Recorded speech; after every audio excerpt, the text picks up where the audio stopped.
Oke, assalamualaikum warahmatullahi wabarakatuh. Welcome back to Guru BK Channel. Di video ini kita akan belajar tentang TIU, ya, kemampuan analitis yang menurut beberapa teman-teman ini cukup memakan waktu. Kedua, ini cukup sulit. Ya, di video ini merupakan part 1. Mari kita bahas bersama saya Abdul Mujib SKOMI dari Guru BK Channel. Oke, kita langsung ke soal pertama. Nah, teman-teman bisa lihat di sini soalnya juga udah sepanjang ini. Untuk membaca itu sudah butuh waktu. Makanya kalau saya lihat soal seperti ini, saya biasanya dulu skip dulu ya. Saya skip dulu, saya kerjakan soal yang tipe cepat dulu agar kita tidak kehabisan waktu ya. Itu versi saya. Nanti teman-teman bebas ya. Kemudian di sini kita baca Nanik membeli ikan ya di pasar dengan kategori murah dan segar. Oke ya.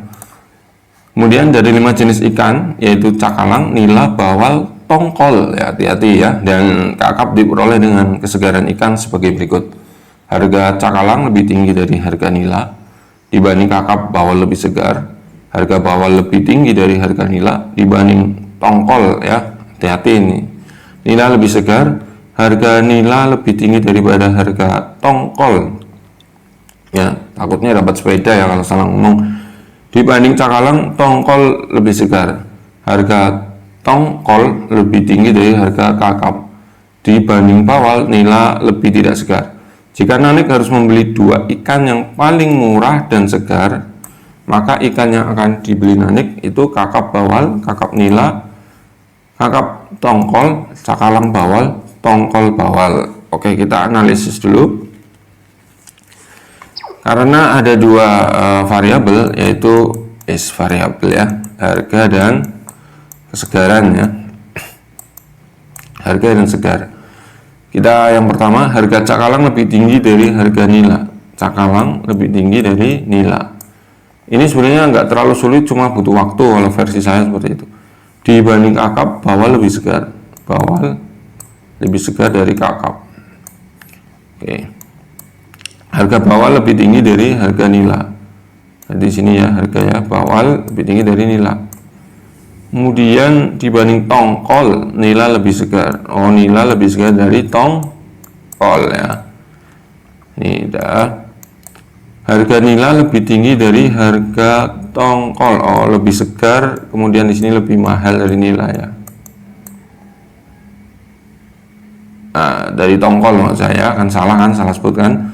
Harga nila lebih tinggi dari tongkol. Oke. Dibanding cakalang, tongkol lebih segar. Oke, tongkol lebih segar dari cakalang. Oke, kemudian harga tongkol lebih tinggi dari harga kakap. Tongkol sama kakap berarti mahal tongkol ya. Dibanding bawal, nila lebih tidak segar. Berarti tetap segar bawal ya.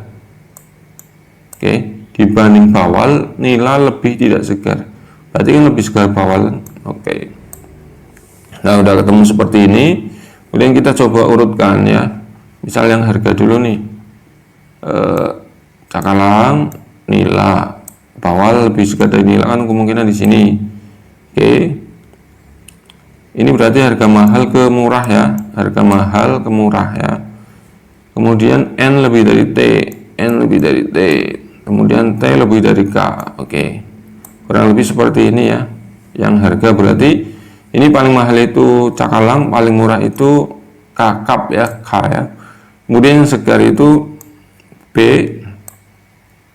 lebih dari K. Oke. Kemudian yang sini ini B lebih dari N. Berarti N di sinilah, N sama K hubungannya nggak tahu ya. Kemudian N lebih dari T, berarti T kemungkinan di sini ya, kemungkinannya. T lebih dari C, T lebih dari C. Oke, seperti ini ya. T lebih dari C. Berarti kita kan nggak peduli K sama N, K sama T, K sama C, karena tadi yang harga itu paling murah, kalau kesegaran itu paling segar. Paling segar berarti kan otomatis kita tahu B ini, bawal ini ya. Jadi yang paling murah itu kakap, yang paling segar itu bawal ya. Berarti jawabannya kakap dan bawal. Coba kita lihat pilihannya apa. Ini ya, A ya, berarti ya, kakap itu paling murah, bawal paling segar. Oke, benar ya. Kita coba next soal selanjutnya. Nah, soalnya aja udah panjang seperti ini ya. Nah, belum lagi analisisnya. Oke, enggak apa-apa ya. 6 tim SMA 7 berasal dari 3 cabang olahraga berbeda, yaitu tim A dan D dari Taekwondo. Saya tulis seperti ini, AD Taekwondo ya. Anggap aja ini tulisan Taekwondo. Tim C dan E berasal dari tenis. C dan E tenis atau tenis ya, tenis. Nah, jangan salah sebut ya. BF, waduh, BF itu kayaknya nggak asing ya. BF basket ya, ini basket. BF basket ya. Oke, tidak apa-apa ya, basket. Setiap hari ke-6 tim tersebut selalu berlatih bergantian di gedung serbaguna 7 SMA 7. Masing-masing tim dari cabang olahraga tenis selalu berlatih setelah tim cabang olahraga lainnya. Artinya tim tenis yaitu antara C dan E tidak mungkin di urutan pertama. Kita coba lihat jawabannya biar lebih cepat. E ya, di sini ada E-nya, berarti salah ini. Karena tenis nggak mungkin latihan pertama. Kenapa nggak mungkin latihan pertama? Karena di clue-nya tenis selalu berlatih setelah tim dari cabang lainnya. Ya, berarti cabang tenis nggak mungkin pertama. Oke. Kemudian suatu hari salah satu dari tim inti cabang olahraga Taekwondo tidak bisa berlatih karena suatu hal. Taekwondo salah satunya antara A atau D tidak bisa berlatih. Artinya kalau di jawaban ada A dan D sekaligus mesti salah. Oke. Kita langsung ke sini. A D salah, A D salah, kemudian D A salah. Berarti jawabannya yang E ini ya. Oke, jadi jawabannya yang E. A C B F ya, A C E B F itu jawabannya ya. Oke, ini lebih cepat ya. Tadi lebih cepat ngerjakannya. Kadang ada kelihatannya panjang tapi bisa lebih cepat dengan cara tadi. Lihat clue, lihat jawaban, lihat clue, lihat jawaban. Oke. Kita coba ke soal selanjutnya. Ini clear ya. Oke. Clear. Bukan merek sampo. Oke. Izul memiliki lemari buku terdiri 6 rak yang tersusun ke bawah. Rak teratas diberi nomor 1, selanjutnya ke bawah dengan nomor berurutan. Setiap rak hanya boleh terisi buku mapel yang sama. Buku yang ia letakkan di lemari biologi, geografi, sejarah, matematika, sastra, pemerintahan, aturan peletakan bukunya. Rak pertama dilarang untuk biologi sejarah, rak kedua untuk meletakkan sejarah dan pemerintah atau pemerintahan. Kemudian buku geografi terletak tepat di atas rak buku sastra. Oke. Rak keempat berisi buku biologi. Di atas rak biologi dilarang geografi pemerintahan. Rak untuk matematika sejarah bisa 1 rak sejarah. Rak sastra sejarah bisa 2 rak. Pertanyaan rak ketiga berisi, kemudian buku sastra menempati rak berapa? Oke, kelihatannya ini lumayan ya. Nah, kalau saya ngerjakannya, saya sudah buat seperti ini ya. Saya buat pakai tabel, kalau pakai garis-garis ini kurang rapi ya. Rak nomor 1, 2, 3, 4, 5, 6. Kemudian di sini bukunya apa? Kemudian ini pilihan bukunya, biologi, geografi, sejarah, matematika, sastra, dan pemerintahan. Kita coba checklistnya ya. Rak pertama dilarang biologi sejarah. Ini rak pertama itu ini ya, dilarang biologi sejarah. Saya coret ya. Oke, clear. Rak kedua boleh untuk meletakkan sejarah atau pemerintahan. Rak kedua itu sejarah atau pemerintahan. Makanya di atas sebenarnya ini udah kecoret. Ini juga coba lihat nanti ya. Intinya di atas ini nggak mungkin pemerintahan ya, kemungkinan besar tidak. Makanya ini saya sementara coret dulu, nggak apa-apa.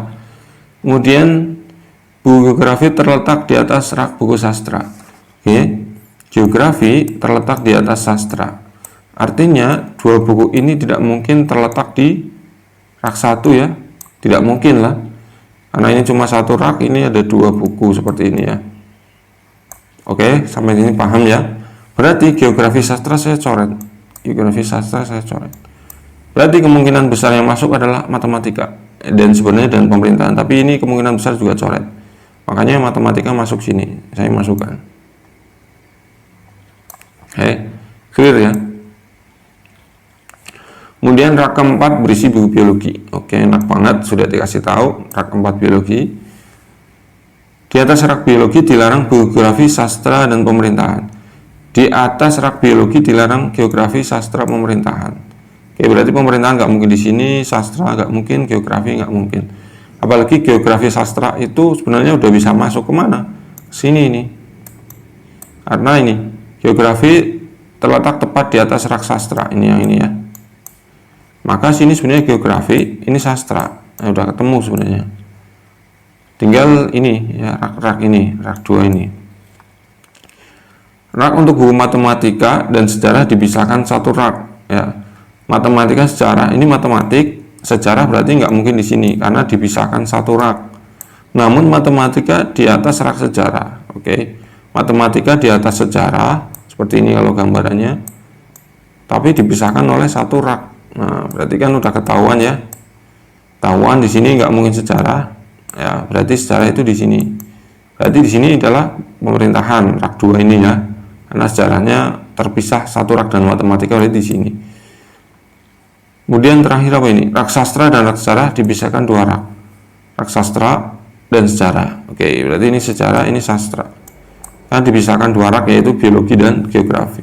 Jadi urutannya itu matematik, pemerintahan, sejarah, biologi, geografi, dan sastra.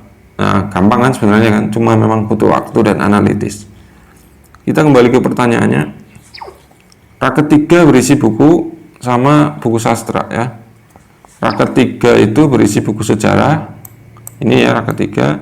Rak sastra itu di 6. Oke. Jadi jawabannya adalah rak sejarah. Ya, rak 3 itu sejarah. Kemudian sastra itu di rak 6 ya. Ini ya. Oke, di rak 6. Udah betul ya, berarti memang seperti itu jawabannya. Ya sebenarnya bagi saya sih cukup mudah, cuma memang butuh waktu. Oke, memang agak kelihatan rumit tapi it's not problem for me ya. Jadi teman-teman silakan ditonton, dipahami, jika ada manfaatnya alhamdulillah. Dari saya Abdul Mujib, Guru BK Channel mengucapkan terima kasih sudah menonton. Silakan dukung channel ini dengan cara yang Anda tahu. Terima kasih. Wassalamualaikum warahmatullahi wabarakatuh.